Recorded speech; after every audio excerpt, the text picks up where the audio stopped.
Inside the Birds is back. What's going on, everybody? It's Geoff, Mosher, and Adam Caplan. As we continue to get closer to the NFL draft, we're going to continue to give you intel on players, draft available prospects, things that we're hearing, things that we know, and also trying to figure out where the Eagles fall in picking 10th overall and 30th overall, which, by the way, is such a wide disparity of player. We really haven't discussed the sort of Adam, the disparity between having a top 10 pick in a draft that probably only has 10 or 11 blue chippers, and then having the 30th overall pick, which is it's like 3 miles away from picking 10th. I mean, as you and I have both talked about, there's very rarely, if ever, a draft. There's never a draft where teams have like 32 first round picks, right? And usually after you get to like 15 or 16, you're already on guys and with second round grades. And here they are at 30th. It's funny you say that, because in our second segment, we're actually going to talk about the players from our sources with first round grades from teams. Like I was kind of, there were a couple that surprised me, but I'm going through people we've known forever. Mm-hmm. Guys we trust, guys we've talked to are always right. I knew receiver would only be one. I knew that, although a lot of receiver coaches I've talked to, like Jordan Addison, I still think he'll go in the first round. But I'm talking true first round grades. Mm-hmm. It's a little surprising. I'll say that. But again, these people know a heck of a lot more than everyone else does. So again, as we remind people, guys go in the first round all the time that don't have first round grades, and it's not necessarily a reach. It's not like the team doesn't know what it's doing. But for example, quarterbacks, we know quarterbacks go all the time in the top 10, top 15. And a lot of times it's because the team feels like, I need a quarterback. We have a second round grade on this guy. It's not, all our first round grades are gone. But if I wind up taking a defensive lineman here, then I'm going to have another year without any kind of semblance of a quarterback. Mm-hmm. So we got to hope that we can coach this guy up into becoming better than a second rounder. So that happens all the time. It happens at other positions too. But that to me is the best thing. Well, the most fascinating thing about the draft is that there's going to be 32 players drafted in the first round. And when you only have 31, 31, I'm sorry, I only have like 13 to 14, sometimes 15 guys with first round grades. That second half becomes a real sort of, I don't want to call it a mad scramble, but it comes a process of very difficult decisions that teams have to make. I wonder, on what you just said, is that why, and it turned out to be the right decision, though it sure as heck didn't look like it early in BG's career, but when they decided to trade up for Brandon Graham, I wonder if the Eagles board was shot. They said, okay, Graham's the next guy, let's go get him. Because if a typical draft will have anywhere from 10 to 15 true first rounders, like that, some drafts are only 10 first rounders that have been graded as first rounders, but as you were alluding to, you got to take somebody if you're picking at 18. If you can't trade out, and you take the next best guy on your board. Right. But I just wonder, like for instance, also with Andre Dillard. Okay, Andre Dillard most likely did not have very many first round grades from teams, but he was the second best left tackle for that draft in 19. Who's actually the first, because Tyus Howard wound up being the second, I believe. Yeah. Okay. But again, not every team had a first round grade on him, because like with Will Levis, we know that not every team has a first round grade on Will Levis. Right. And it's debatable. Now, he's going to go in the first round, by the way. I'd be shocked if he didn't. He's going to go in the first round. But will he go within the top 10? Will he drop to the 20s? No one could say. It's a very odd draft because you don't have a lot of elite players, but you have a lot of very good players. Yes, a lot of very good players. So a lot to talk about. Now, we went over, there are a lot of really good, this is a good segue. There are a lot of really good running backs in this draft. Obviously, Bijan Robinson is the cream of the crop, and we've talked about him on the latest Intel with Greg Cosell, which dropped Wednesday morning, where Greg basically described Bijan Robinson as a prospect with little to no weaknesses.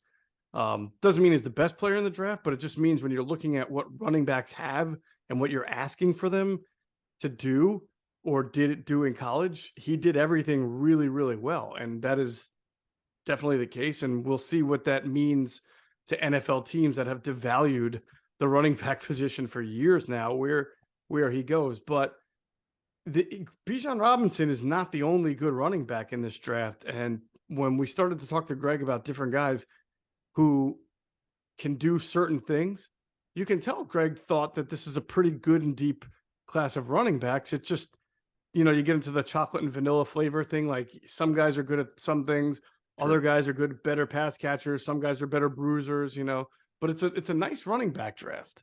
It is. It's very deep. But look, Robinson's special. We'll get into him and McCaffrey questions. I know we'll address that. We'll explain to you the difference in how NFL people see both backs in comparison. One guy was drafted 6 years ago, but I understand the question. Mhm. We'll delve into that when we get to potential the 10th pick overall. But yeah, this is a great show because Greg did a great job of breaking down all their attributes, and you could kind of fit in. And there were a couple backs we didn't have time to talk about. I know some people had questions. We promised you we'll get to them in our final show. Where we can't go over 50 running backs, folks. We don't have 2 hours with Greg. But we will. There are a couple guys that we didn't have time for. We believe Greg has seen, so we'll talk about them on that next show, on the final show. But what Greg does a really good job of, he goes, okay, here's what the tape shows. Remember, it's all projection. It's about here's what this guy offers teams, because we know not everyone listening is an Eagles fan. We know that for a fact. A lot of Giants fans listening, Commando fans. Sorry, folks, that's what I'm calling them, and other teams. So the good thing is that they're very deep running back class, but there's elite and special with Robinson. Then there's a drop off. Was there anybody that stood out for you? Take Bijan Robinson out of the conversation Sure. that you thought sort of falls in line with what the Eagles, or at least Howie Roseman, has historically looked for in a running back? Got to be versatility. Got to be. Jahmyr Gibbs seemed to that jumped out at me, the way he catches the ball, the way he has burst. The Who are you talking Alabama about? kid, Jahmyr Gibbs from Alabama. Yeah. See, the problem there is okay. So we'll get to this a little bit later, maybe at 30. Although I don't think they would do it because unless they're willing to give up on Gainwell, I get it. Gibbs is a better football player. I'm not saying he's obviously way better, but okay, is he an upgrade over Gainwell? Absolutely. There's no debate on that. And he would fit because the Eagles would, if the Eagles could get a good number 3 that they could count on, the Eagles would be more of a spread offense. That's what they wanted to do, but they just don't have that guy. They don't have a 3 yet, third receiver. So if they got Gibbs, yes, this would fit on what they'd like to do. But again, it's the value. Is it are they willing to take a running back in the first round? Maybe later. And we're going to get into Robinson also in a couple minutes. But Gibbs absolutely would fit. He's so explosive. I love Greg when he talked about him in terms of how special this kid is with the ball in his hands. But again, you could get a Shane later from Texas A&M, who's also very explosive. It's a guy Greg really liked. Yep. Tajay Spears, who I like a lot. Spears, yeah. Yeah, we'll get into him in another show. One of my favorite backs in the draft is Zach Charbonnet out of UCLA, who to me reminds me of James Conner, who's been a very productive back. Has had some injuries, but he's been very productive.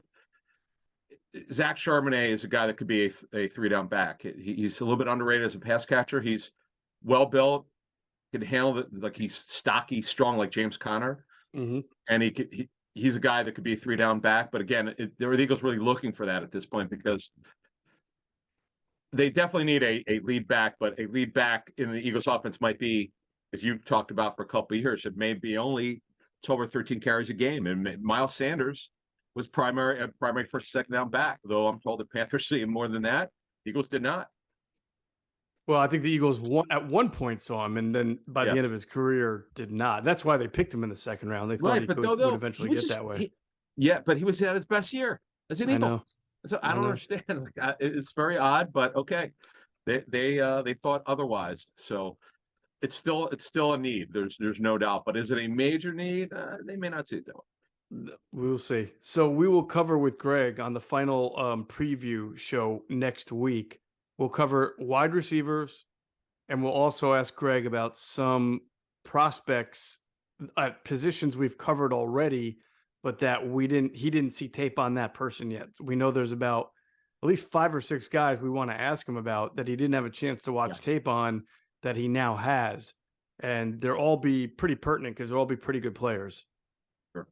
So we'll do that next Wednesday. And then after that, it's all about the draft. And we'll have, Greg with us in our draft coverage as well. Look forward to that. Yes. We did have a new Patreon subscriber. So we wanted to thank Nick for hopping aboard with us, Nick G. So appreciate it, Nick. And of course, like everyone else who's a Patreon subscriber, Nick will have the opportunity to do a little Discord chat with Adam every Wednesday. I don't know if Nick was involved in yesterday's Discord chat, but your Discord chats every Wednesday night at 8 o'clock Yeah. are fantastic. Yeah, we there's some great. There was a couple really good questions. It's too hard to answer at this point because we need to get more information. Man, everybody wants Jalen Carter, and I get it. He's the best player for the draft, hands down, from my tape study standpoint. But it's a tough one because he's so gifted. He's exactly what the Eagles need. The Eagles need a 3 technique in the worst way to go along with Jordan Davis, who's a nose at this level, but he's definitely got some pass rush in him down the road. There's some more in his body they have to get out of him, obviously. But man, this kid is so talented, but there's so much concern with him. It's good. He's a fascinating situation. Who the hell knows where he's going to go? Because that's what teams are asking themselves. Do they trust him? Can they trust him? This is why you have him in for a pre-draft visit. 100%.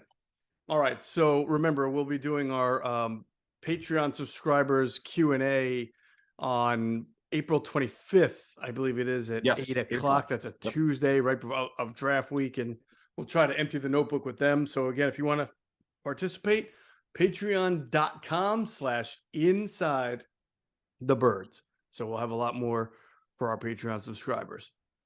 All right, we'll get to we want to just go through some of the picks to remind everybody what the Eagles have. We'll get to that in a second. I want to remind you that Inside the Birds is presented by Ocean Casino Resort, the exclusive Jersey Shore resort of Inside the Birds. And we'll pause real quick for a word from some great sponsors.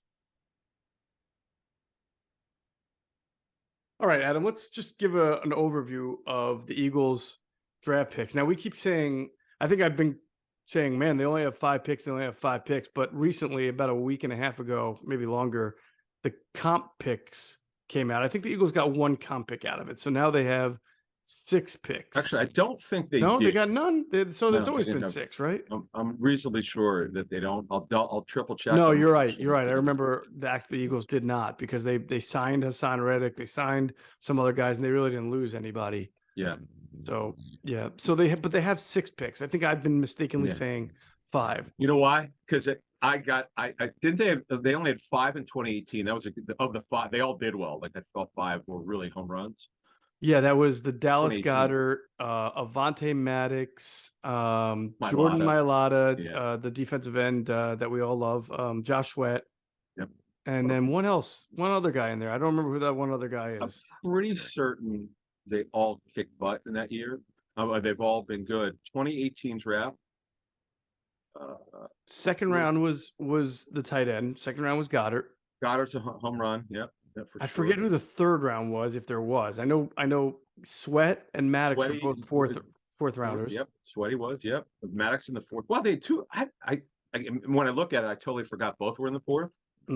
Yeah, the home run for Sweat, home run for Maddox. Right, Mailata was what, 7th or 6th? 7th, no 7th. Yeah. Right, and then there was a 6th rounder in there, wasn't there? Oh, okay. Yes, good call.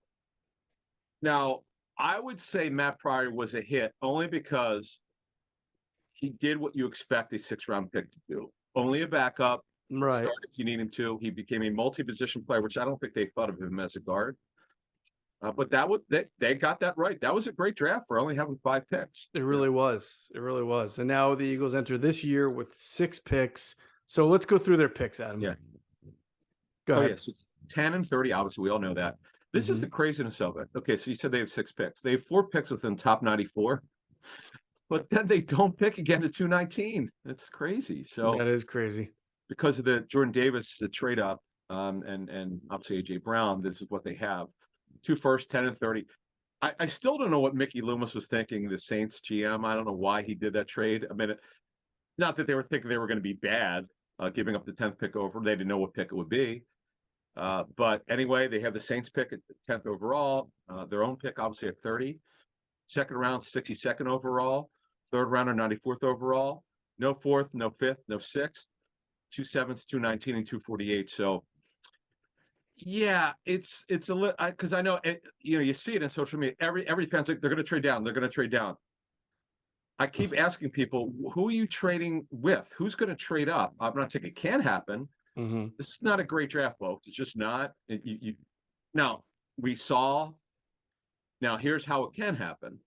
Or potentially, I don't know, people want to know will the Eagles trade up. We know when Devontae Smith went to a certain area, he was the next guy on their board. The Eagles went and got him. What a trade. That's what needs to happen. For the teams are, all 32 teams talk to each other right now. They're having what are called trade calls. They're all scenarios. Hey, if our guy's there, let's agree to this now. This is what happens, exactly what happens right now. In addition to your own meetings, you've got your medical meetings, your the meeting with would be obviously Dom DeSandro. You'll have your security meetings, and this is what goes on now and next week. In the final week, all teams, most teams, the scouts come in, and the board is not finalized now. It gets finalized after the medical meeting, and also the combine recheck. They have to get that information, and also from the pro days and any private workouts, because and the 30 visits, top 30, they go over that tape because you tape them all, and you go over how everybody felt about all these meetings, and this is how it works in the final 2 weeks. Who's a player that might be there at 10th overall that's not a quarterback and not named Jalen Carter that you think the Eagles could probably look to trade down with? Okay, so, well, I can't say the team. I have no idea what team, but he talks about the players you would be trading down for? Yeah, I'm not talking about teams. I'm just talking about a player that you think might be enticing for a team to trade up to 10. Oh, you mean, okay, that's a good one. So, okay, this guy's got a first-round grade, Peter Skoronski. No, he is not a left tackle. Definitely not a left tackle at the next level. He's not. Same I've talked to I'm sorry. I got the same feedback. So Yeah, I agree I've talked to 3 offensive line coaches. The one guy laughed at me for asking him to play left tackle. What are you? He goes, you know how short his arms are. Well, and I didn't want to say he's not. I didn't want to talk. I didn't bring up Rashawn Slater, but the guy brought it up. I'm like, oh, I get it. Okay. Yeah. No, this is different. This year, I'm getting. In years past, I got Rashawn Slater and Penei Sewell could play tackle from teams that were convinced. I have not gotten that on Skoronski on left tackle. Right. So he could play right. He'd have to learn how to play it, but his arms are short. Doesn't have Slater's athleticism. Wasn't Slater an All-Pro his first season? Yes, he was. He was. This kid's a good player. We'll get into this in the second segment here in a couple of minutes here, but it's a great question you asked. I would say Skoronski, if he doesn't go in the top 10, which is pretty realistic. Miles Murphy, and I know we had a couple of people ask about him. Talked to a D-line coach I really trust. He said one thing that people in the media miss, and he was talking to me, or anyone who would probably call this guy, he goes, look, the guy's got positional versatility. In nickel, you can move him inside. And I thought, Brandon Graham would always do that. He's not the tallest guy in the world. Murphy's much bigger physically. It's because when these coaches study the tape, Murphy played inside sometimes. He's got length. He's projected to go in the teens somewhere. I couldn't tell you where. I mean, we don't know that yet, but we'll have a better idea when we'll do a mock right before the draft with 3 of it, you and I and Andrew Pacheco, and we'll have a better intel about where we think he probably would go. But that's a guy, I think, if he doesn't go in the top 10, if he starts going to the teens, that's a guy because you can stand him up, play with his hand down, and nickel, you can move him inside on the D line. I think he would be a guy. Nolan Smith, because he's explosive. I don't see Witherspoon and Gonzalez making it to trade past. I mean, maybe we get information that tells us differently as we get closer to the draft. I'd be very surprised if Witherspoon and Gonzalez makes like 13 or 14, that kind of thing. Like if they're still available. This is a pretty strong corner class anyway. So if you miss out on Withers, you might be okay with, the 3rd or 4th or 5th best corner. Cam Smith, right? Right. Reporter. I would think a pass rusher. If an edge rusher, whether it's Tyree Wilson, whether it's the kid from Iowa, Van Ness. Van Ness, yeah. If they were at because we talk with Greg, and there's a decent amount of edge rushers in this draft, but there is also a clear separation between the really good ones and Yep. then guys who are maybe rotational or need some work. So I would think if the run starts early and you said Murphy or Smith and Tyree Wilson goes or Van Ness, you get to 10 and some of those guys, 2 or 3 of those guys already taken, you may have somebody saying, I got to move up to get one of these guys or else, we're not going to get our pass rusher. I had a coach tell me Van Ness won't make it to Philly. He said he's going to go before that. I'm like, really? This Wouldn't is the guy who surprise me. told me that he explained to me why the guy didn't start at Iowa because, okay, well, just let me address this now. So all the bad information out there, we're going to destroy it. Mhm. The reason why he didn't start is because he's an underclassman.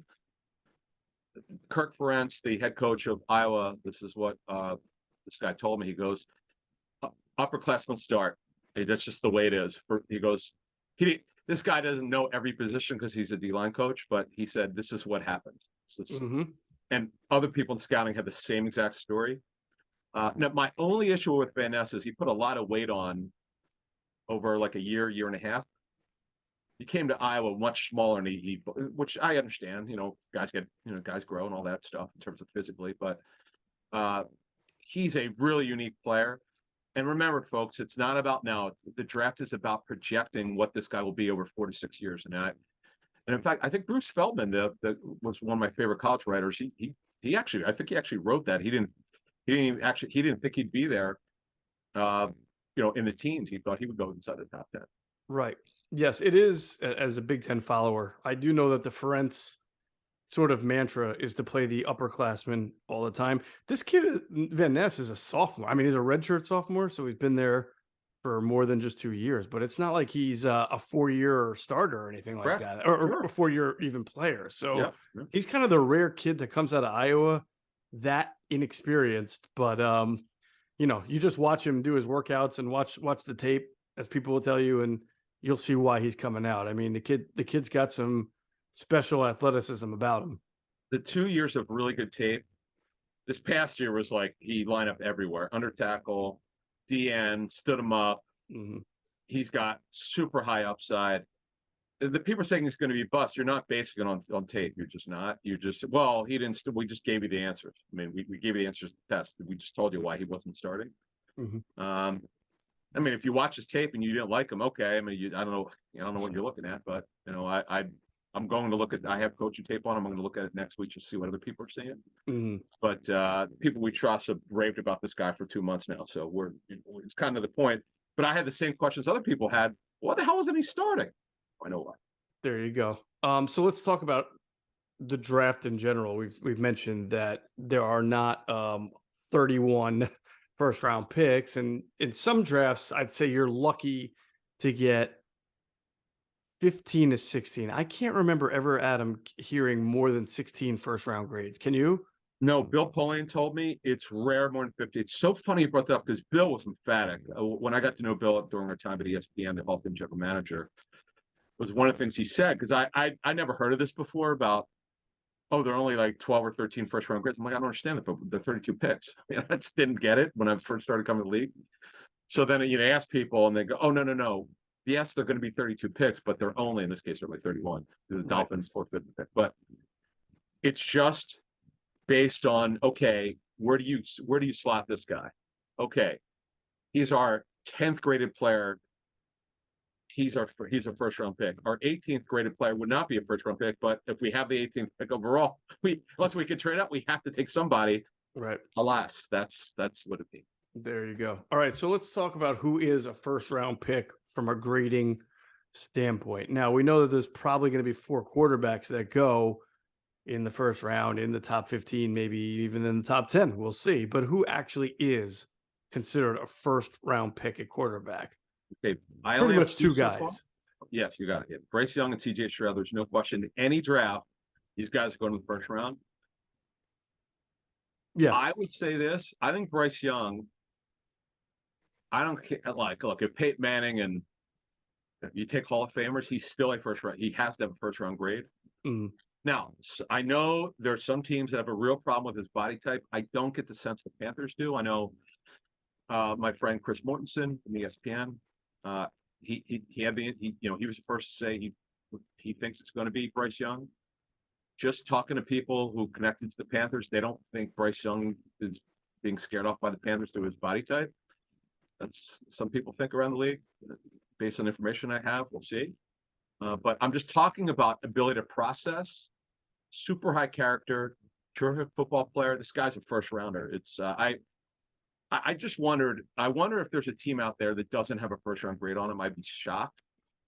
But It feels like, don't you feel like there's always one team when you do your homework, you know, and usually you have to we wait until we get to like before the draft to talk to right everybody. before, There's always like one team that has the consensus number one guy or number top 5 guy in like the second round or third round. And I'm always like, what, why? You know, like, what is it that you see that 30 other teams don't see? But I'll give you one. Okay, so when EJ Manuel went in the first round by the Bills, I literally fell off my chair. I just couldn't believe it. I was like, there's no way this guy had a first round grade.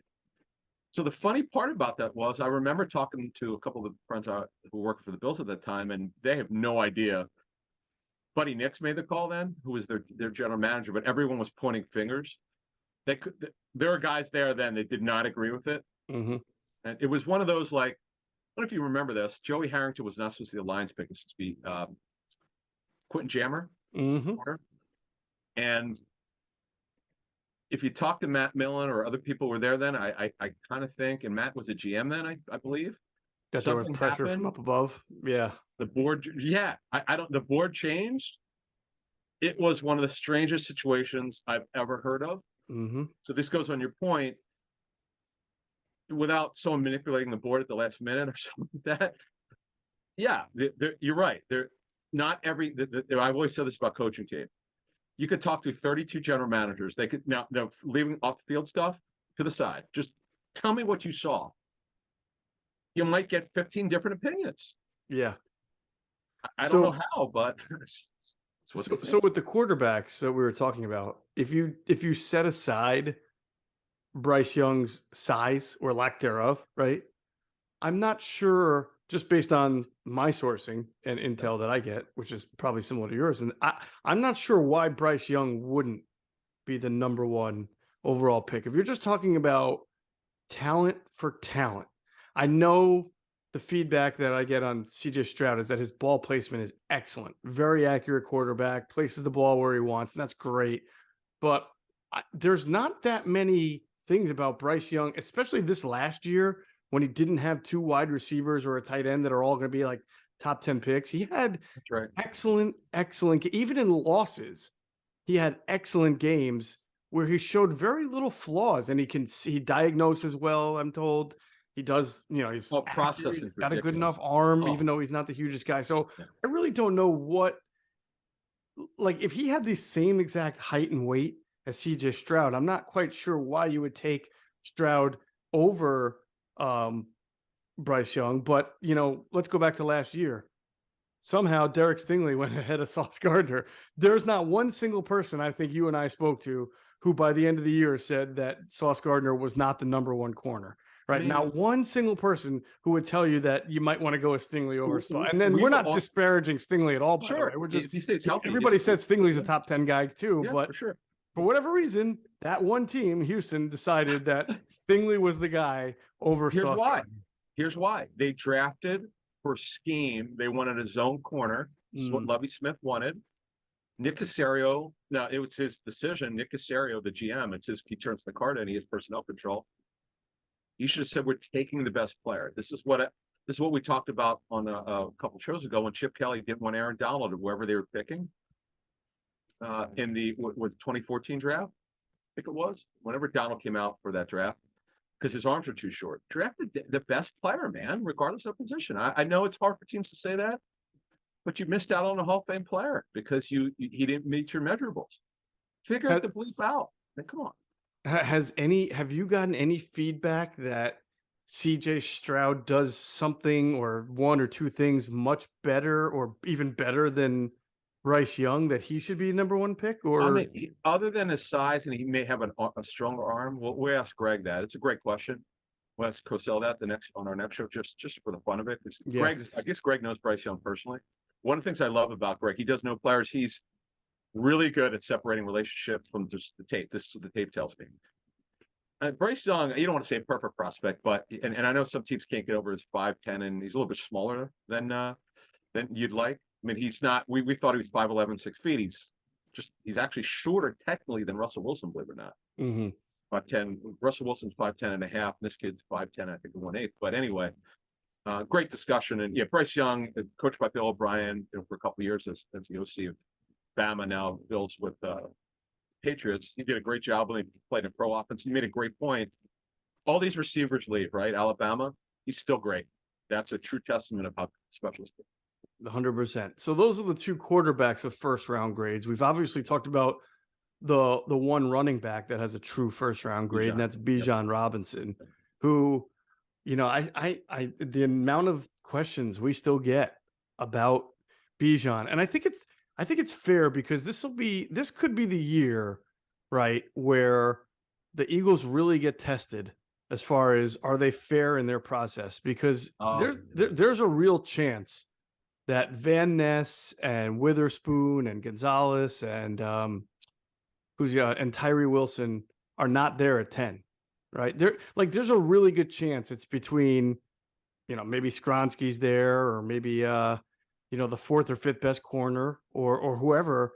And are the Eagles really going to, let's say the Eagles don't have a trade up offer, are they really going to take somebody else and say that person was really the best player available on their board? It's going to be a hard sell.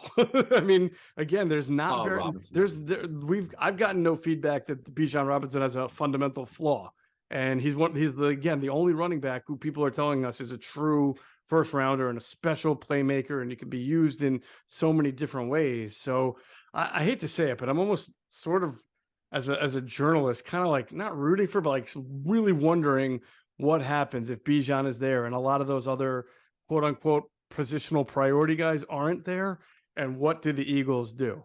And if they can't trade out, right? If they can't trade out, the value, right? So look, they had him in for a visit, pretty early in the process. He checks off all the boxes. So let me bring up the McCaffrey stuff. McCaffrey, told by, I asked actually the question because he's the highest graded running back in years. He's that special. McCaffrey is one of the best receiving backs in college football history based on tape study. Like and by the way, Bijan's very underrated in that area. And yes, you could move him around and stuff, but McCaffrey was super elite. Like you're the Illuminati. Like I don't know what else term to come up with. Like super duper elite as a detached player. Mm-hmm. And that was proven the first 2 years with Carolina before he had the injuries. Oh yeah, I mean he's definitely when he's healthy, he's lived up to being what he was supposed to be. He missed a game the first couple of years, and then unfortunately the hamstring. He's had some other injuries, but see that's part of why. In addition, the Eagles have not drafted a true running back in 40 years since Michael Haddix, Mississippi State, 1983. There you go. So that's the only running back that we're getting that is top. When we say top, I mean, it doesn't mean that they won't go in the first round, but an actual first round grade. True first round grade. Yes. Yeah. Now, I haven't done as much homework on wide receiver, so I'm going to defer to you on this, but you've only gotten one guy who's a first round wide receiver. Yeah, Jackson Smith-Njigba. And I get it. Some people are saying, how could this guy be a first rounder if he barely played last season? Mm-hmm. Teams are they generally don't like doing this. They don't like going back they have to. They'll watch tape 2 years ago, but they don't like to base most of the grade on 2 years ago because you have to. As one coach told me, he goes, he doesn't give a bleep what the stats show you about he goes, he doesn't buy, I don't know what grades he was talking about. I don't know if PFFs or whoever's, but he said the separation from tape study is so elite. His ability to ball in his hands or to get off press or to get open in a confined area it's because the tape shows it. He goes, he's just so great. He's just amazing. I mean, he's really special. Now, this coach did say, because if I have my druthers, he's an inside player rather than an outside. I've heard that as well. Yeah, which sort of calls into question why you would take him in the first. How many slot receivers get taken in the top 15? No, none. Not true. Like just like the kid Trey Flowers. No, not Trey. Zay Flowers. Zay Flowers from Boston College. I'll talk about in a second. But Smith-Njigba's tape is so dominant as from 21, so special that the teams think he should be a first round pick. I mean, that's he's going to be a first rounder. Now, could some team draft Quentin Johnston over Smith and Jigba? Sure, but you're just doing because he's big. There's not a lot. By the way, this is a very odd drafted receiver. There are not a lot of big receivers. I don't quite understand why, but I guess sometimes it's just like that. You'd be drafted Quentin Johnston based solely because you want an X receiver and you want that big guy. Right. He's more of a body catcher. Hands aren't great. Smith and Jigba is a terrific football player. If you want to knock him because he couldn't play for the hamstring injury, okay, this past season, that's fine. He missed a lot of last season due to it, and they couldn't shake it. Okay, this happens. Yeah, but the tape's pretty darn good from 21. I mean, listen, if you want to err on the side of a Ohio State wide receiver, I'm not going to argue with you. If you want to say the guy is going to be better in the NFL than he wasn't in college, than he was in college, I won't haggle with you. And by the way, it's happened a lot. Wait to see Marvin Harrison Jr.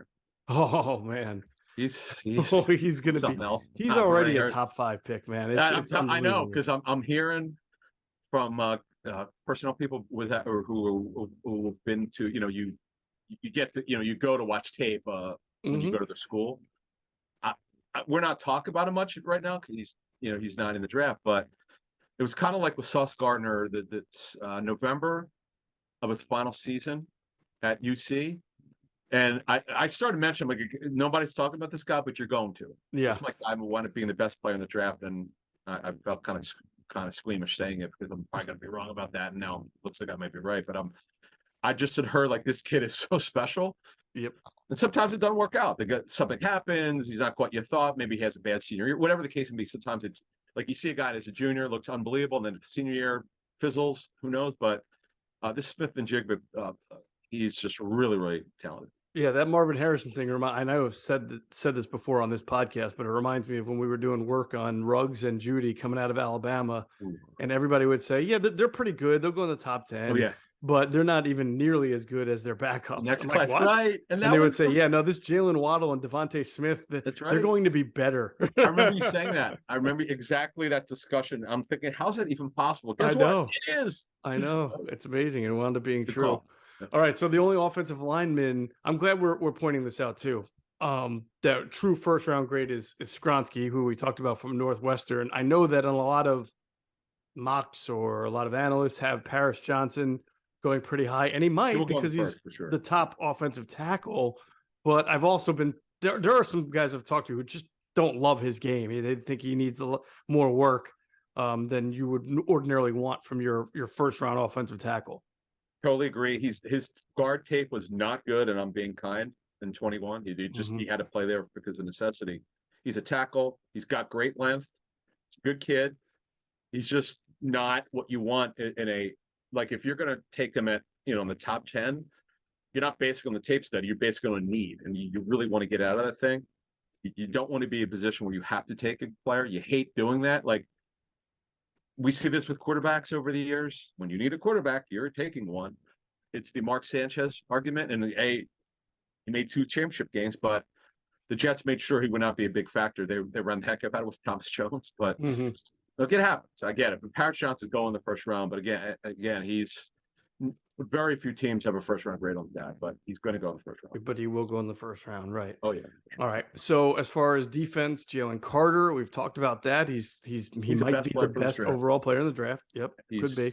Yeah. Although I don't know how you would, again, this goes back to like positional bias. Is Jalen Carter the best overall player in the draft, or is Bijan Robinson? How do you measure a defensive tackle Jalen Carter versus a running back? That's a great question. I would have it, if you're just based on our conversations with coaches and front office people, it would be Carter 1. Mm-hmm. It's on your question. It's like 1 and 1A and then Robinson. Right. But it's also the value goes to it. You don't like it's so hard to find players like Carter from a tape standpoint. It's just really hard. Warren Sapp, who dropped because of off-field concerns, but it went up being Hall of Famer. Mm-hmm. I'm not saying he's in Sapp's class yet, but he's got that type, like the kid Brown that the Panthers drafted, the first rounder, Derek Brown. Derek Brown, right, from Auburn, right, right, he's super gifted. I know some teams had a super high first round grade on him. He's been good, but he's not been great. He's lived up to that hype yet. Right. But Right. this kid Carter is so good Hmm.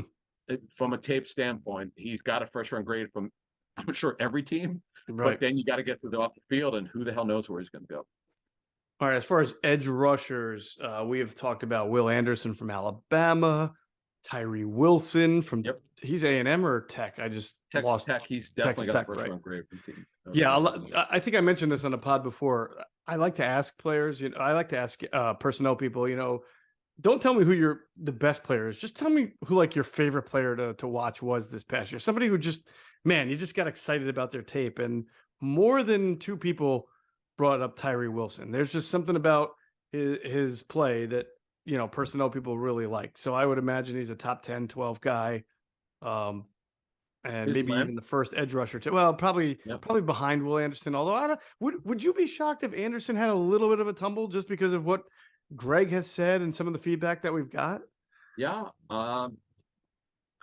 Let's put it this way. Tyree Wilson has about as ideal length as you could find, 6'5" Definitely. to 5'8", okay, which is crazy. Prototype. Mm-hmm. And by the way, you could stand him up. Just because he's super tall doesn't mean you can't stand him up. He can stand up. Mm-hmm. He's a joker a little bit. You can move him. He's a better athlete than you think.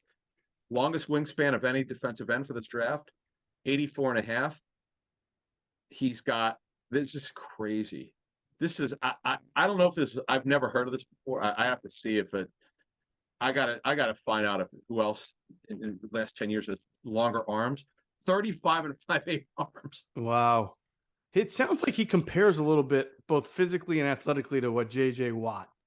Like a big guy with a big frame, but also very athletic, who can Yeah. play edge. I wouldn't be surprised if you could. It sounds like you can. JJ Watt could stand up, but he could also play a down, a three down. Yeah. I think they moved him inside at sometimes because he was just so but, good. Yeah. But he was more. You wouldn't stand him up a lot. He's more of a hand down, line him up. You're absolutely right inside. The funny thing on JJ Watt, if you go back and look at social media, the Texans fans who were so pissed off that they drafted him, it's actually the Texans Twitter account has shown it over the years. It's actually comical. I mean, these were like really bad, like, oh, he's overrated. It wasn't like that. It was like, this guy stinks. What are they doing? It's just so great. I love when and then look, they'll also find what draft analysts say, or as Greg Cosell calls them, draft gurus. Anyway, this kid's pretty good. Like, he's checks off all the boxes in terms of everything you look for. I don't care that he went to Texas Tech. This kid's Yeah, I mean, JJ Watt went to Wisconsin. It's I mean, I guess that's a better.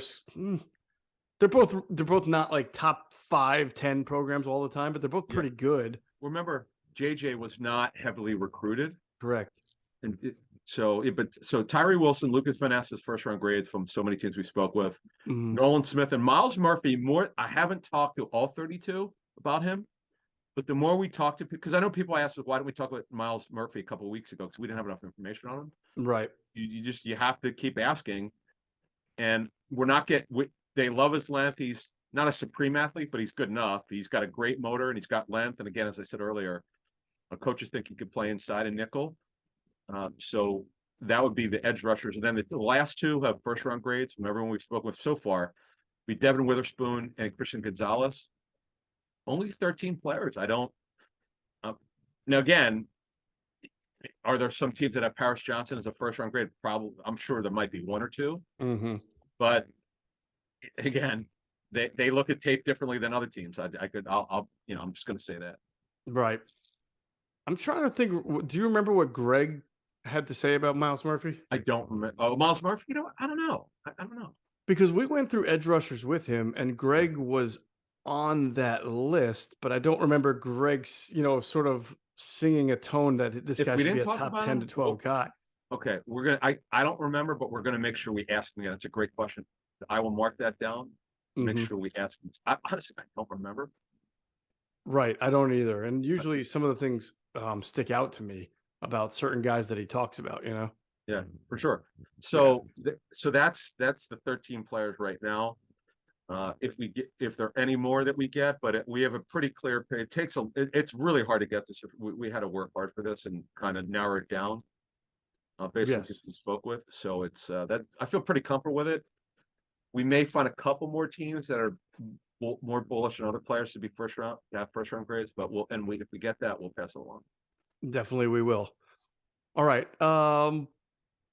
Couple of things we want to get to, and one of them we want to go through sort of the needs for the Eagles, right, that they have, and then sort of, I know we went inside the number 10, what's likely to be there. We'll do a little review on that, maybe talk about updated, yeah, who would be there if they're going to trade back, and then maybe take a quick look on 30 as well, because that to me is almost more difficult, because you get so many teams picking ahead of you, so many guys right off the board, that you really don't exactly know what you're in for there.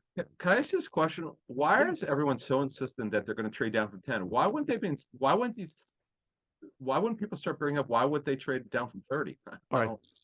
That's a good question. I don't know. I think it's more of a desire and a history thing. Okay. There's a desire, because I think the Eagles fans, just like Howie Roseman himself, would love to have more picks in the middle rounds, right? Sure. And B, Howie has traded up and down so frequently in the first round that I think now people just expect that it's going. They put two and two together. They say this guy likes to trade up and down. They don't have a lot of picks, so it makes a whole lot of sense that he's going to look to trade down and get picks, which it does make sense, and I'm sure he will look to do that. But at the same time, I'm with you, Adam. First of all, he's not necessarily going to just trade down regardless. If there's some blue chipper there that he didn't think was going to be there, that they love and fits the positional value, then I could see them making the pick and then trying to maneuver with some of their later picks in the draft. So it's not a slam dunk. Yeah.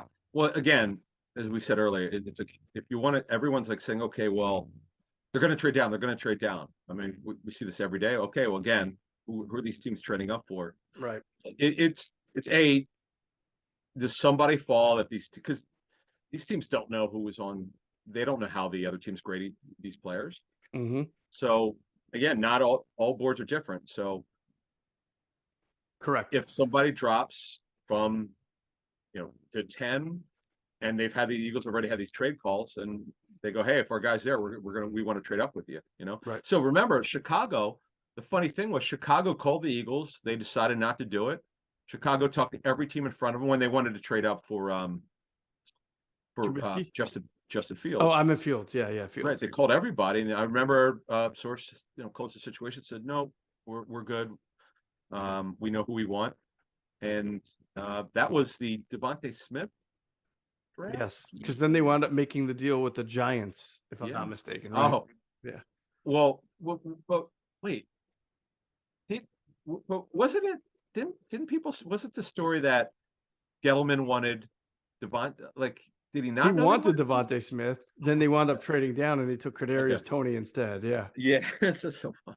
They wound up trading him. Sort of beat his chest about still being able to get Kadarius Toney, even after trading down. Dave Gettleman, it was a strange bird, as they said. I wish him well. Was. But you know what? He got Daniel Jones, right? And the fans hated Daniel Jones. Now they love him. Yeah. Better coaching. Anyway. All right, Adam. It is Ocean Casino Resort's 5th birthday this summer, and they can't wait to celebrate with you. I mean, not just you, Adam, of course you, but like you, as in everybody listening to Inside the Birds podcast. So join Ocean for exciting promotions and sweepstakes, headline entertainment, the best day life and nightlife lineup in AC, the debut of the birthday bar, exclusive local collabs and partnerships, commemorative 5th birthday merchandise, and so much more. Don't miss stunning fireworks and unique events all summer long. Ocean Rewards members will enjoy over $5 million in gifts and prizes. So be sure to sign up for an Ocean Rewards card to get in on the fun next time you visit us. And do remember, Ocean Casino Resort is the exclusive Jersey Shore resort of Inside the Birds. All right. So we did this a few episodes ago, but we're going to just kind of do a quick little recap here on 10 and what the Eagles are looking at. Yes, with much more info. Yeah. So you still think it's unlikely, though, that if Bijan Robinson were there, the Eagles would take him. Why would the Bijan Robinson McCaffrey thing? I know you talked about this a little bit earlier, and that McCaffrey was the Illuminati, but what Do you think it's just that Bijan is more of a running back who can catch passes than say almost like a wide receiver slash running back the way McCaffrey is? Yes, Okay. there's a difference because I asked because I'm like a huge Bijan fan. I've Hmm. watched enough. And I'm like, this kid's special. But I know talking to people who would know that Christian McCaffrey, and one guy said to me, you realize he's one of the best like dual threat running backs in college football history. I said, I get it. You know, and you look at the numbers and the two monster years at Stanford would back that up. Hmm. But as I thought Greg had a great point. This is the best point of all, and this is what we've said on our show consistently at running back. If you're going to take a first round running back, you have to run the football like that, particularly at number 10. And that's what Greg asked. He said he doesn't he agrees with me. I can't speak for you, but I know he agrees with me. It's just not the way the Eagles think. Now, if you and I are running it, I may look at it differently. You and I Yes. may look at it differently, as you were saying, positional bias. But Jeffrey Lurie doesn't believe in it. Doesn't believe in running the football. And it's hard to argue with his success. 2 Super Bowls of late. Obviously, 2 of the last 5 years, they won 1 of them. Now, as the Bills would tell you, you don't need to have a bell cow running back, but when you have to run the football, you got to do a better job of it, and that's why they brought in Damian Harris Hmm. because they just simply could not run the football when they needed to. Totally So agreed. Yeah. here, yeah, they definitely need a back that they can rely on when push comes to shove. Hmm. But you don't have to spend the 10th pick overall on a guy who's going to be a bell cow because the Eagles occasionally will run the ball a lot, like the Green Bay game, because they got up to such like a historic start in that game. Like, why would you go away from it? Right. But that's not really what they want to be. We know that. This has been detailed by us. The Athletic had a great article. I love that. I love that line that I guess they questioned. I guess Doug Peterson was questioned why were you doing this after the game when it was actually the Green Bay game Hmm. when they won on that Thursday night or Sunday night. Like Yeah. The owner was mad they had to run to win. right. So understand, folks, that's why it's highly unlikely to happen. But I always say never. On your point earlier, and we'll move on. He's absolutely worth the 10th pick, but this is not the way they do business. And you have to, their run game truthers will not accept it. And I get that. There's nothing we can say. I was with you like 10 years ago, Hmm. but once I started to get to know Joe Banner and a lot of analytics people and why you don't do it, I'm way on their side. I begrudgingly, because the data was so overwhelming. It's like, I'm not dumb. I may be stupid, but I'm not dumb. I get it.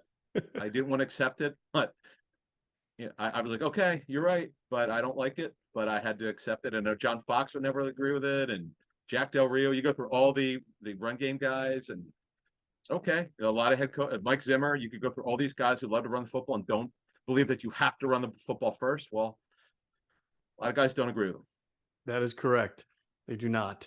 All right. So similarly, if you're looking at offensive linemen, which the Eagles do prioritize, I'm not sure that they would have ever prioritized taking a guard or interior offensive line only in the top 10 to top 15. It's not. And plus, you add into the fact that there was a time where we thought they might want to might want to take a future replacement for Lane Johnson, but now that he's been signed and for at least 2 more years, if not more, then it's sort of there's no reason for them to want to have to feel rushed into taking any replacement. And like we said, Skronsky from Northwestern, Peter Skronsky, not even sure that he's a tackle. He might be more of a guard and right side guard. So I look at that and say, I'm not sure that that's somebody that I see the Eagles taking a 10th overall, even if Now, he's there. if they're stuck, okay, because this is what happened in 2014. There were 5 players they wanted, and this is what happens when you don't have a good enough plan. They had a plan, but and I get it, the dominoes fell, like you couldn't make it up. Like all 5 players on their board got taken right before them. Yeah. Okay, they had a plan, but their plan was not to take Marcus Smith there. Their plan was to try to trade down and take him. Unfortunately, they could not. They just couldn't get the trade done. Right. So I'm just saying Spronsky here because he's a day one starter at right guard. They would obviously convert him to right guard. They don't have a starting right guard right now. I get Cam Jurgens and Driscoll compete for it, but ideally Spronsky is you solve this problem for 8 to 10 years. That's healthy. He's Mm-hmm. your right guard. They train him. That Stoutland would train him in the offseason to get this done. He does not have good enough length. He's perfect to play inside in terms of his body type. He's got very good tape. he's not playing left tackle at this level based on what we've heard. I can't find anyone who thinks he can play left tackle. Right is it now? Again, as you said, it wouldn't make sense for him to play right because Lane's going to be here for a little while longer. Mm-hmm. You're not going to sit the 10th pick overall for at least 2 years, but he'd be a plug and play guy at right guard. Again, you need to have, if you can't trade out and you're not trading up, you need to have people who you like. And Skronsky, I can't think of any other lineman you would consider there. So it's been 20 years since they've taken in guard. No, not 20. I forgot about Danny Watkins. But if I were to say top 15, it's been 20 years since they drafted Sean Andrews out of Arkansas. But when they did that, really, they believed and they wanted to until the day he retired to move him to tackle. They thought he would start. They had two good tackles at the time. They had Runyon and Trey Thomas. So they put him at guard, and then they figured he was going to be a successor at right tackle to Runyon. But Runyon played at a pretty high level for a long while, and B, the back injuries really thwarted his move. The year they wanted to move Andrews to right tackle was the year his back really gave him issues, and then it was all done from there. But that's why again, could they take a guard in the first round? Sure. Would they take a guard at 10? That's where I don't know that I would see that happening. I hear you. In fact, now again, we should mention this. Mm-hmm. He could be the backup right tackle if needed. He does have that because you just cross train him to do that. But I agree with you. But I'm just putting Skronsky there only because you have to have an answer. You can't. That's true. That's fair. We don't know about Jalen Carter. We don't know if he's going to be on the board by then. We don't know where the Eagles had him in. We know they're doing a lot of work on him, haven't done a lot of work on him, like all teams do in the top 10. But you have to look at it and see you can't. You're not going to get it. Not everyone you want is going to be there, and you're going to have an answer. You have to have an answer if they're all gone. 100%. All right, so let's talk about some of the rushers that might be there, pass rushers on defense. At 10, we talked about Jalen Carter, Lucas Van Ness, and we both wonder if he'll actually be there at 10. Tyree Wilson, Nolan Smith, Murphy, we talked about. See, this is where you start to think something can happen there, because that's 4 guys, and if it's all about how many quarterbacks wind up going in the top 7 or 8 to really. That's part of it, right? The only thing with Nolan Smith, and I get it. The Eagles are going to be multiple. They'll play 34. They'll play 5-1, 5-2, 4. They'll run some 4-3. Do you want 2 smaller edge rushers? Nolan Smith is freaky athletic. Vert's crazy. He ran one of the best D lineman time in NFL history at 4.39. I can't believe that's right, but it is. But by the way, which is an excellent wide receiver time. Mm-hmm. But again, you've got Reddick, who's smaller. Now this kid's taller, but do you want 2 guys? In terms of body type, do you want them? Yeah, I think if they did it, that would be their way of saying that we're going to make Reddick and Smith overhang players, and we can move, what's his name, Josh Sweat inside, because that's really the only way you're going to be able to get Nolan. You can't get Nolan Smith on the field as a tackle, as a 5 technique, as a 3 tech. Like, he's not a nose, certainly. Yeah. What did Greg say? What is he, like 220 pounds? Isn't that what it is? No, Nolan Smith is 239. 239, but that's still pretty light for anything other than, stand-up pass rusher. Mm-hmm. So when you already have Hassan Reddick there, you can't have 3. So then you got to take Josh Sweat and see if you can play him hand in the dirt interior alongside Cox, and then every once in a while rotate BG in there the same way. Which it's feasible, Adam. It's doable. You just have to get more creative. Yeah, I like the Miles Murphy. I mean, this might be a little early at 10, but I just love what this one coach told me. He goes, man, it's Johnny. He's like, he play with his hand down. He thinks because he's of the size, he'd be better 43 end or just hand in the dirt. But he said he absolutely could stand up and you can move him around. Yeah, he's 6'4", 3/4, 270. Hands are very small. Wow. But his length is good. 33 3/4 is good. Wingspan's good. His bench also is 25, shows good effort. He's a good football player, so we'll see. But again, if we're only looking. This is if they stay 10, then obviously the 2 corners, Witherspoon and Gonzalez. I'd be very surprised if both are there. I mean, certain things happen sometimes because know the boards get destroyed sometimes. Like something weird happens Mhm. where the guy just drops you weren't expecting, and someone trades up in front of you. Or in terms of Witherspoon, some teams don't. They want to be. He's very aggressive. He's terrific. Tape's great, but maybe he's not strong enough. Maybe he Right. drops down to 10. Who knows? Yeah, who knows? All right, and then you said Witherspoon, Gonzalez. I mean, those are really the two corners. I mean, I've gotten some people who tell me they think Joey Porter Jr. is every bit as good as those two, but not as many who tell me that Witherspoon and Gonzalez are sort of the cream of the crop. It feels like if Porter Jr. goes in the top 10 or 12, it's because one team really just loved the physicality, felt that they can coach him up. So I'm not going to say it's impossible, but it seems like the other two get more love from the personnel community. I would say on Joey Porter.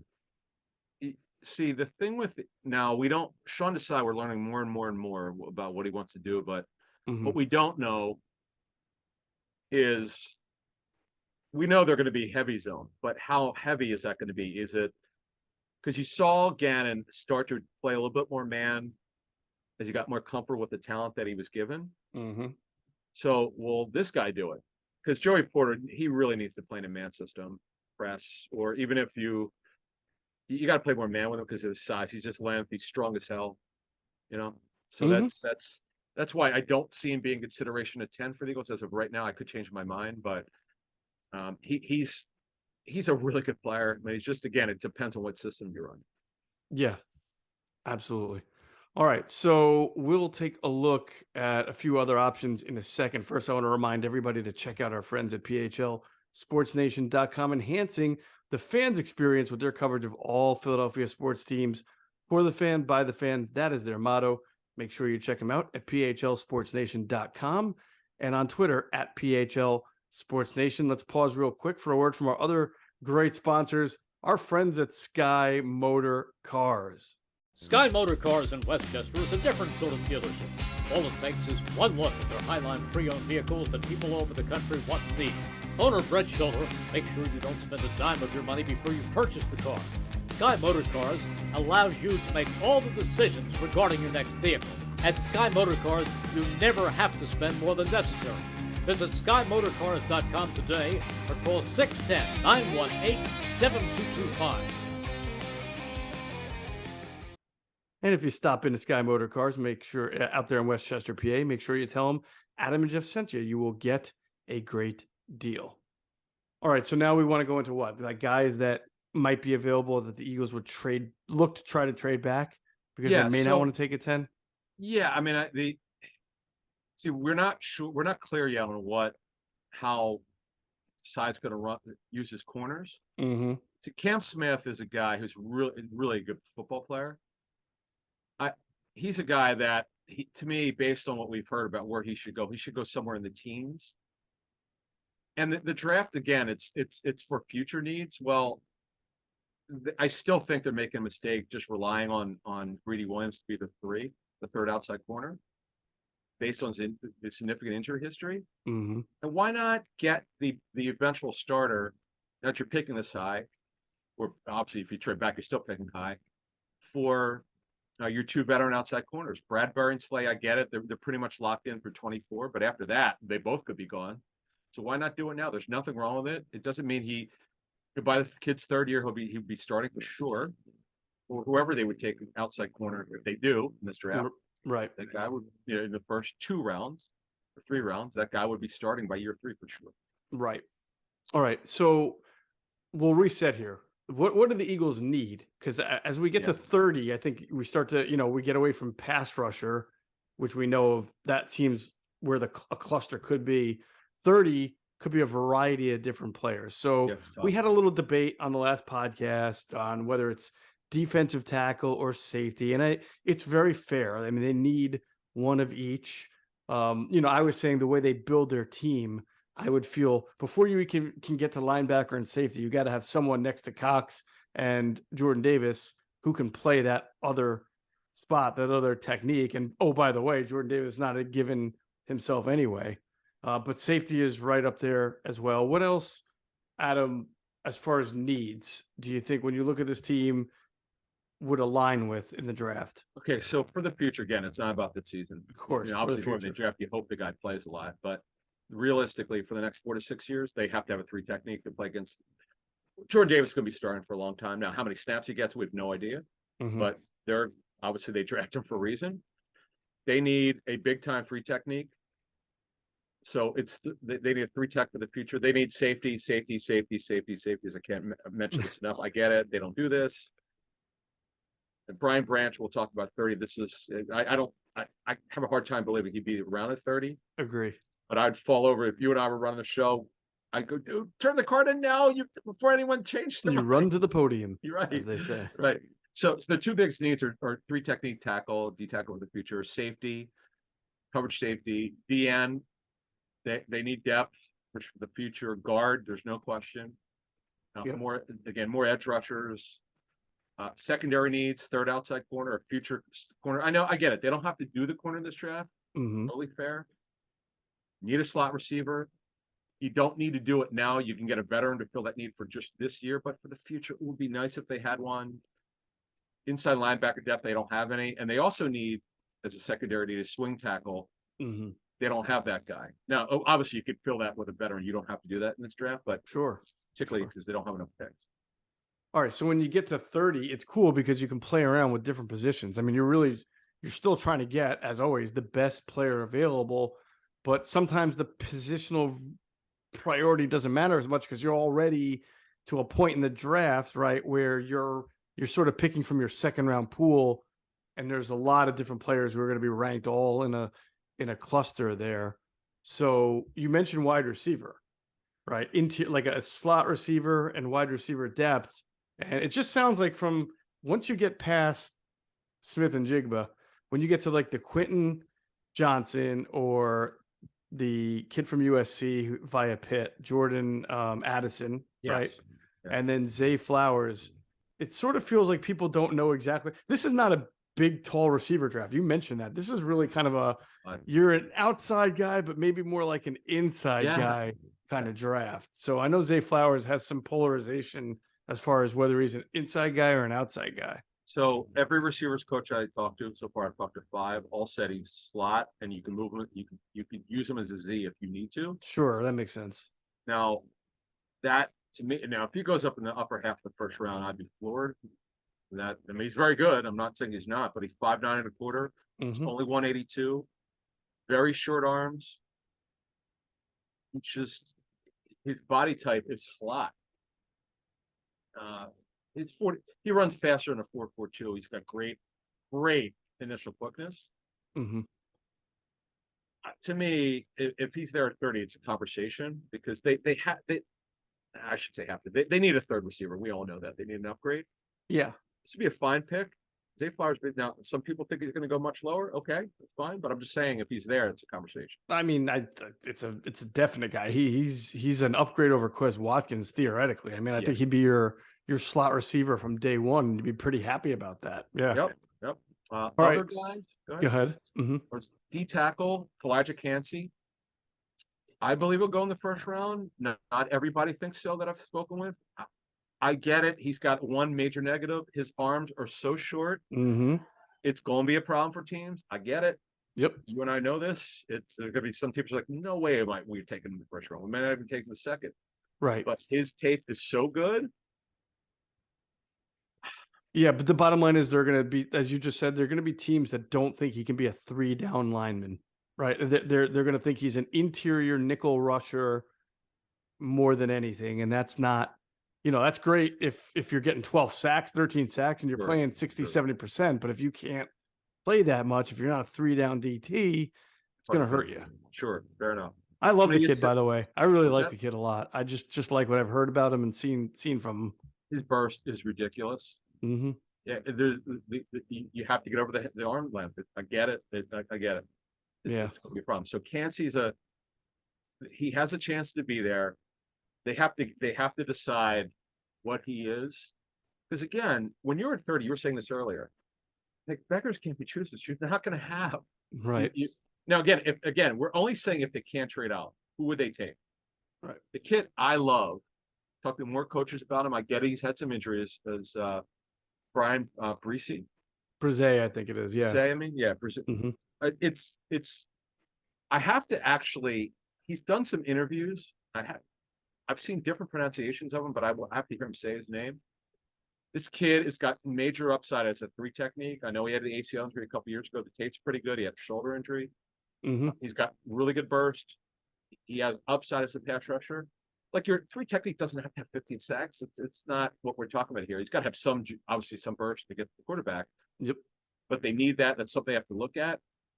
Now, if they want to go corner and not go corner at 10, and they want to take the best available corner, this is where the conversation starts with Deonte Banks. Oh man, I like this kid a lot, Adam. I think he goes higher, but I agree with you. Tell me he might be there. Okay. I actually like all these kids that we've got listed here. I really think any one of them could be a really good player. Oh, I think these are all great picks. And the next guy, Cam Smith, I think some goes between 15 and 30. Mm-hmm. Just putting him there because you never know. Mm-hmm. The one that's a tough one, and Cosell talked about this, and he's absolutely right. Emmanuel Forbes is a guy that everybody loves the tape, loves the kid, Mm-hmm. but he's so thin. Teams have to decide. They have to know through medical people, can he put on 10 pounds? I mean, the guy's a 3-year starter in the SEC. I mean, like, and Greg said he's a willing tackler. I mean, it's not like he shies from contact. So, I mean, at some point, we always say you go off what the tape tells you. The tape tells you he can rub elbows with bigger guys. You know, Well, he's done it. Here's the crazy thing: he's just under 6'1". He's only 1. Oh, I know. He's like literally if you took Deshaun Jackson and made him into a cornerback. I mean, because he flies. I mean, he's just. Deshaun was like 166, 168 as a rookie. It's so funny you mentioned that. I think he might have been in the 180s because he bulked up late in his career. But no, it's a great conversation. He's so good, but you're going to have to look. When you're 30, you're not going to get like every box won't be. It's impossible to check off every box. 100%. You know. So okay, so Forbes would be great. Now I could turn out to be wrong. I still don't think Brian Branch is going to make it to them. I agree. Now, would you quit our show if Brian Branch is there and they didn't take him? I might. I had a running joke with my friend John Hansen. This is when we like if a guy did turn out to be a great fantasy player, we'd say we're going to quit the business if this guy doesn't become great. And obviously we're wrong. But and another kid now he won't go. This safety from Illinois is really good. I think he's from Illinois, Sidney Brown. Mm-hmm. He's going to go in the top 40, top 45. Mm-hmm. It's more to me if the Eagles are going to trade down for 30. This kid, every coach I spoke with raves about this kid. I think double check. Mm-hmm. He's really good, and he's again. Now I know he is from Illinois. He could play deep. He could play up. He's really gifted. Mm-hmm. Top 40, top 45 guy. Again, you have to have names. We're just giving you some names. We're gonna have more for you as we go along here, but we've pretty much given you everything we've got so far. 100%. That's really funny that you asked me that. Well, or the question is, if they do take Brian Branch, you'll and fade. make him a first-round pick and say he's a safety, do I have to retire there and say, you know what, I never thought it would happen? Well, here's what it will be. It'll be similar to when the Eagles took Jalen Hurts.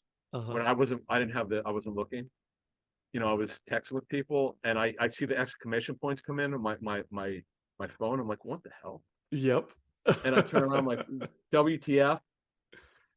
Now, if they say he's a corner, though, immediately I'm gonna be like, oh, well, then all bets are off. All bets are off. He's just a corner. Right. No, that'd be great. Like, no, it's like, okay, so folks, Keith Byers was he was a hybrid player, fullback, running back, and if you remember, Buddy Ryan called him medical reject. It's still great.